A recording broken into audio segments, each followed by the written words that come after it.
নিজের কনফিডেন্সটা ইম্পর্ট্যান্ট।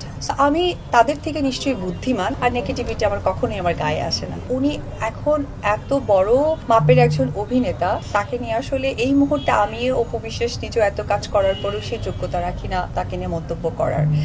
সমস্ত মানুষের ক্ষেত্রেই বলবো, সেটা ছেলে অথবা মেয়ে হোক, নিজের কনফিডেন্সটা ইম্পর্ট্যান্ট। আপনি কি কাজ করছেন, আপনি কতদূর কাজ করতে পারবেন এবং আপনার কাজটা মানুষ কিভাবে দেখছে। সো ওই জায়গা থেকে নেগেটিভিটি যদি আমাকে টাচ করতে পারতো তাহলে তো আমি এগিয়ে যেতে পারবো না, কারণ নেগেটিভিটিটা তারাই করেন যারা আমার কাজকে ছুঁতে পারেন না, বিধায় নেগেটিভ করে আমাকে আমার কাজের ফোকাস থেকে বাইরে নিয়ে যেতে চাই। সো আমি তাদের থেকে নিশ্চয়ই বুদ্ধিমান, তাই কাজের ফোকাস থেকে না গিয়ে আমি কাজে চলে যাই, আর নেগেটিভিটি আমার কখনোই আমার গায়ে আসে না। যদি আপনাকে আজকাল খুব ভিন্ন স্টাইলে দেখা যায়, আপনার রূপের রহস্য কি তবে আমরা ধরতে পারি মাহফুজ কাদরি?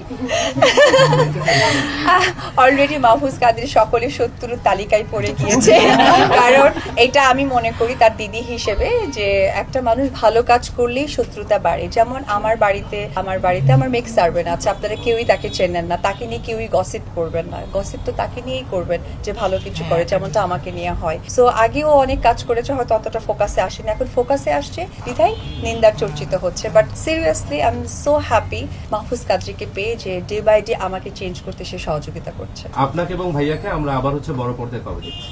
এটা আসলে কঠিন প্রশ্ন না, খুবই সঠিক একটা প্রশ্ন।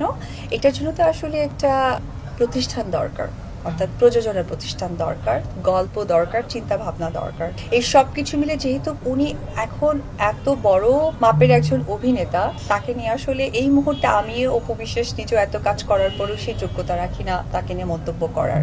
এটা আসলে প্রতিষ্ঠান ছাড়া কোনোভাবেই সম্ভব না ব্যক্তি জায়গা থেকে।